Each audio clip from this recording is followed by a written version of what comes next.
Operation Neptune Spear, the longest hunt in modern history. For nearly a decade, Osama bin Laden was the most wanted man on Earth. After orchestrating the September 11th attacks, he disappeared, slipping away from the reach of the world's most powerful intelligence agencies. Rumors swirled. He was dead, he was in the mountains, he was hiding in a cave. But within the walls of the CIA, the hunt never stopped. The breakthrough came not from tracking bin Laden directly, but through the patient tracing of one of his most trusted couriers, Abu Ahmed al-Kuwaiti. Years of intercepted communications and field intelligence finally placed him in Abbottabad, a garrison town in Pakistan, home to military academies and retired officers. But what stood out wasn't just the location, it was the compound. The structure was strange. Surrounded by high concrete walls topped with barbed wire, with no phone lines or internet connection, the house seemed designed not just for privacy but for concealment. Security cameras faced inward, windows were limited, trash was burned on site. It looked like a fortress built to disappear. The CIA set up a safe house nearby. Drones and human surveillance captured patterns of life. Among the residents, one man drew particular attention. Tall, bearded, never seen leaving the compound. He walked the courtyard in circles for hours, earning the codename The Pacer. No one could confirm it was bin Laden, but everything suggested this wasn't just another wealthy recluse. President Barack Obama was briefed regularly. The intelligence was circumstantial but compelling.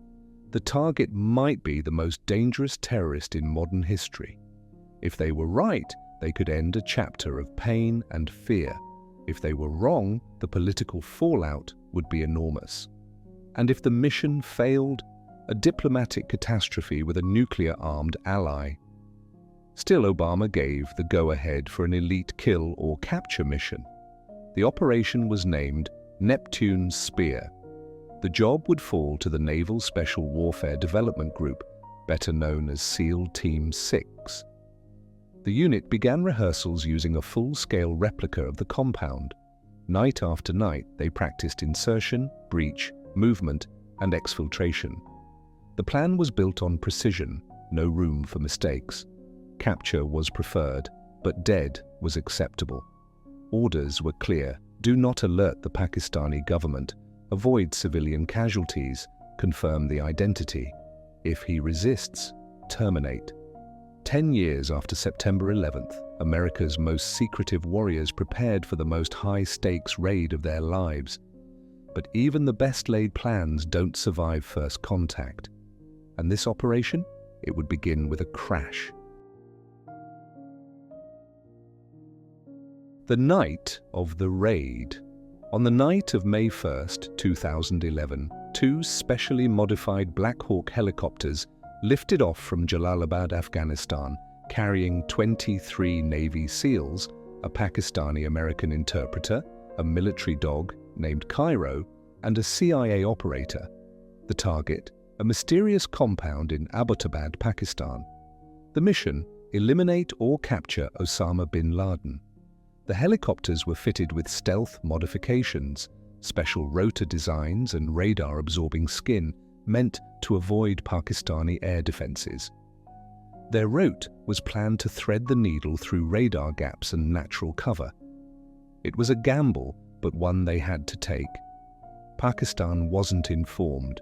If they detected the incursion, it could spark a major diplomatic and possibly military crisis. As the helicopters reached the compound, disaster struck. One Black Hawk lost lift due to hot and dense air inside the high-walled compound, compounded by the building's heat signature and unexpected airflow dynamics. The chopper crash-landed inside the courtyard, hard but survivable. No one was injured, but the element of surprise had been compromised. The SEALs reacted instantly. Trained for contingencies, they adapted with cold precision. The backup helicopter landed outside the compound while the team fanned out. One fire team breached the guest house, another moved toward the main structure. Doors were blown, rooms cleared, targets engaged. It was fast, brutal, clinical. Inside they found women and children, many terrified, some screaming. They were restrained but unharmed.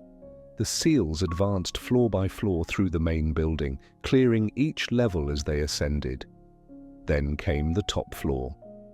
2 SEALs ascended the staircase, weapons raised.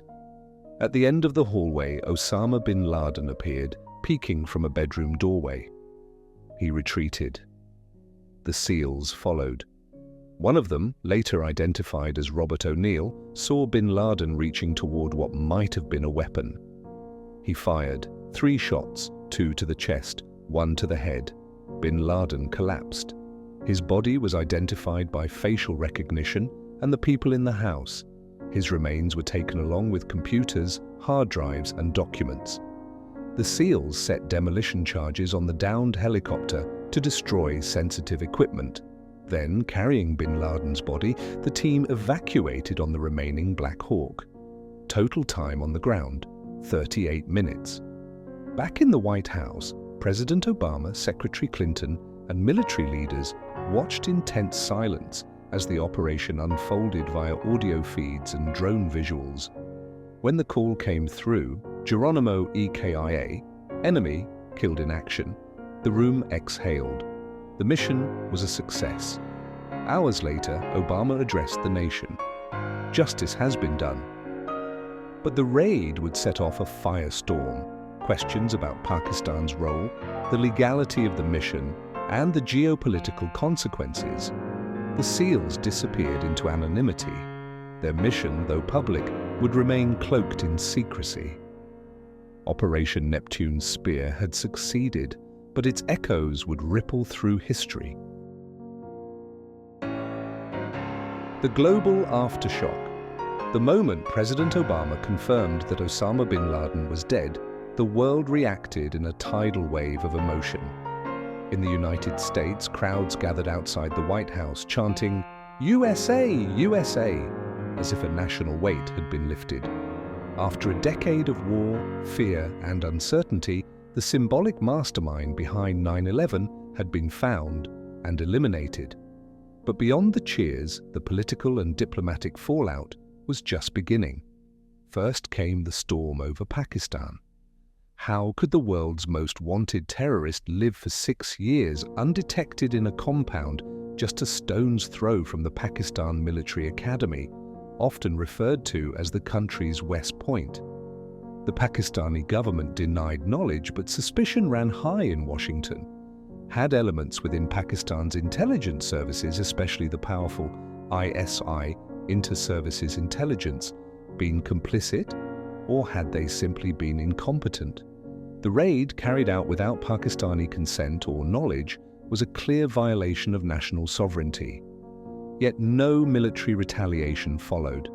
Pakistan's leadership was publicly humiliated but privately restrained.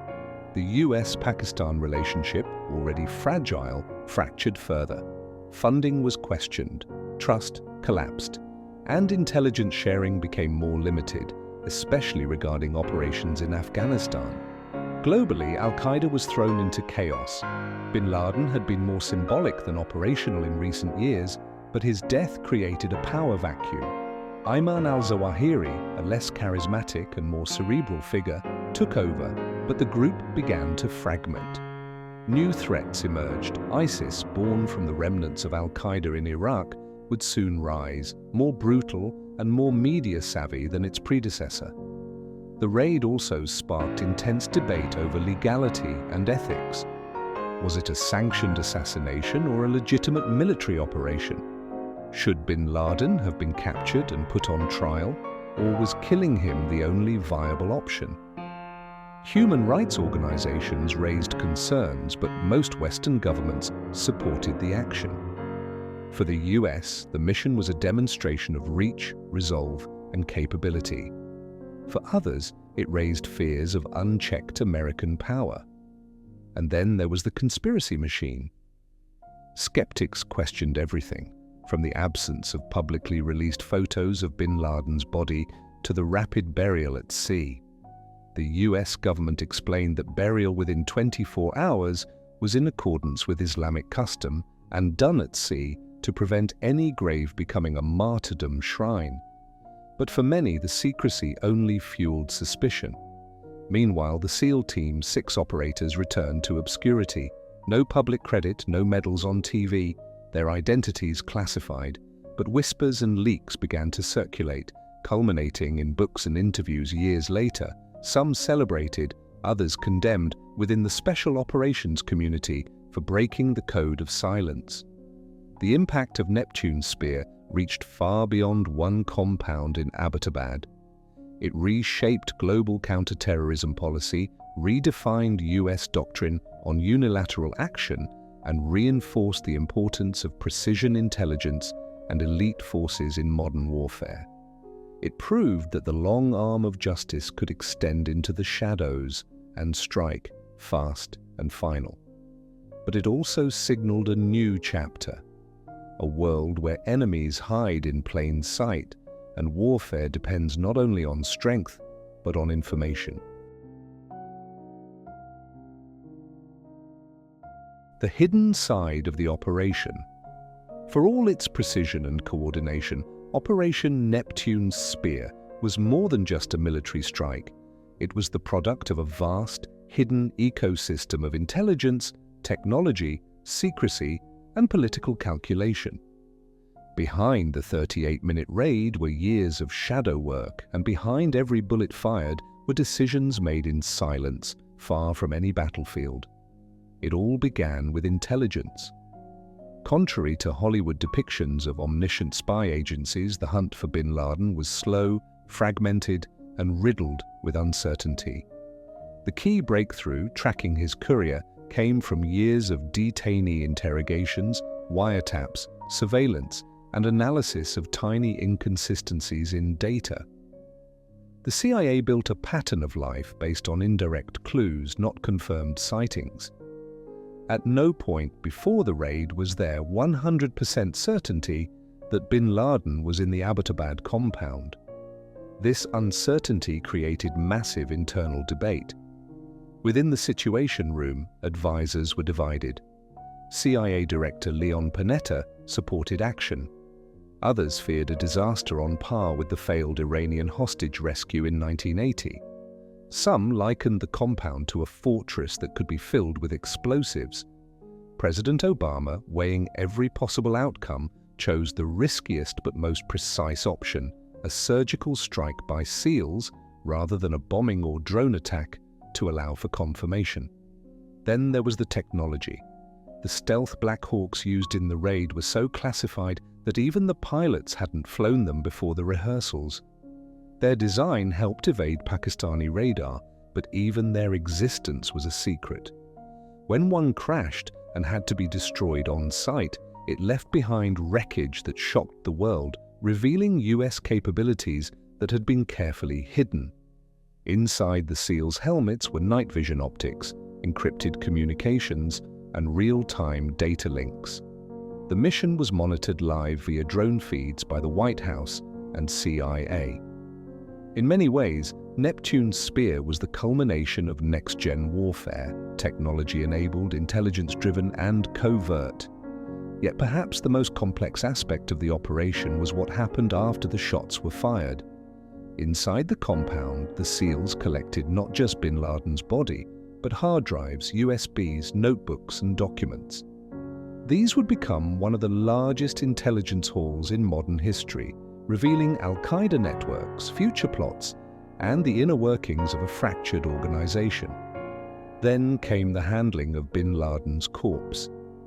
His body was flown to the USS Carl Vinson in the Arabian Sea, where DNA tests confirmed his identity.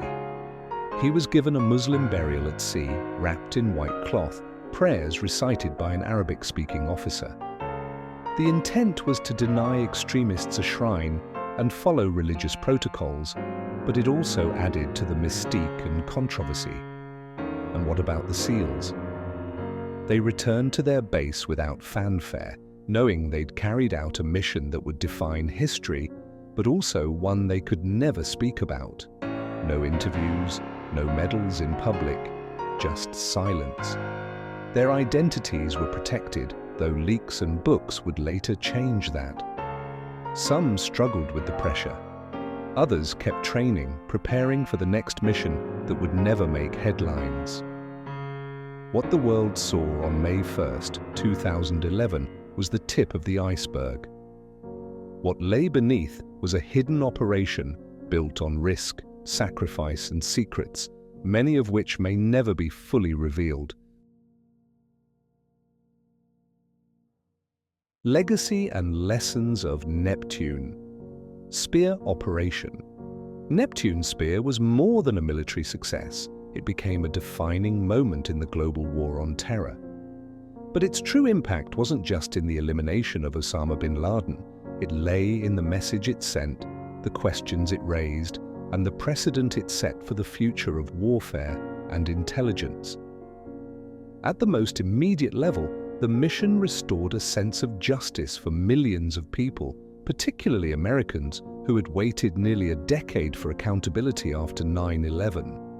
It boosted national morale and solidified President Obama's leadership in a time of war fatigue and political division. Approval ratings spiked. The military's reputation soared. It was proof that no one, no matter how elusive, was beyond reach. For the intelligence and special operations communities, Neptune Spear was both a validation and a turning point. It confirmed the value of long-term intelligence gathering, human sources, signals intercepts, and persistent surveillance.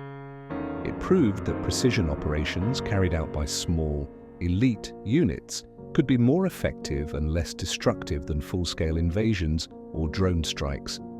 As a result, the special operations model gained even greater prominence. The US ramped up funding for clandestine forces, drone programs, and hybrid warfare capabilities. Other nations followed suit, investing in their own Tier 1 units and Black Ops programs. Warfare was changing, and Neptune Spear was a blueprint. But the raid also highlighted new dangers. By conducting the mission without Pakistan's knowledge, the US demonstrated a willingness to violate sovereignty when deemed necessary. While many applauded the outcome, it raised alarm bells in diplomatic circles. Could such actions become normalized? What message did it send to allies and adversaries about the rules of engagement? Legally, it sparked debate. Was it a lawful act of war or an extrajudicial killing? Should bin Laden have been captured and tried? What if the intelligence had been wrong? The operation's moral clarity was not universally accepted. There were also personal costs. SEAL Team 6 members, despite their secrecy, were thrust into the global spotlight. Some would write books, others would retreat into silence. A few faced backlash for breaking the unspoken code of discretion. The stress, pressure, and psychological toll of such missions remained largely hidden from the public. And then there was the unintended strategic consequence. The myth of bin Laden faded, but the war didn't end. Al-Qaeda fractured, but its offshoots multiplied. Groups like ISIS emerged, more brutal and media-savvy. The war on terror simply evolved into cyberspace, across Africa, into ideology. Yet Neptune Spear endures as a symbol of American resolve, elite military capability, and the lengths a nation will go to bring justice. It redefined modern counterterrorism strategy, shaped the future of special operations, and demonstrated the power of patience, intelligence, and precision. In the end, it wasn't just a raid, it was the climax of a decade-long pursuit, and a reminder that in modern warfare, victory is rarely about territory, it's about information, timing, and will. The shadow war continues. The raid on Abbottabad was swift, silent, and surgical, just 38 minutes, that rewrote a decade of history. But its legacy lives far beyond that compound's broken walls. It marked a turning point, not just in the war on terror, but in how nations pursue justice in a world of shadows. Operation Neptune Spear wasn't just about killing one man, it was about showing that time, distance, and secrecy can no longer protect those who threaten global peace. It was about the precision of intelligence, the resolve of leadership, and the quiet heroism of those who operate in the dark. But with every operation like this, new questions emerge. Where do we draw the line between justice and vengeance? How do we balance security with sovereignty? And in a world where war is increasingly invisible, who decides what's right? This mission ended a chapter, but the story of special forces, of intelligence, of silent wars, it's far from over. Stay with us on Secrets of the Battlefield as we continue to uncover the hidden operations that shaped our world. Because sometimes the most decisive battles are the ones you never see.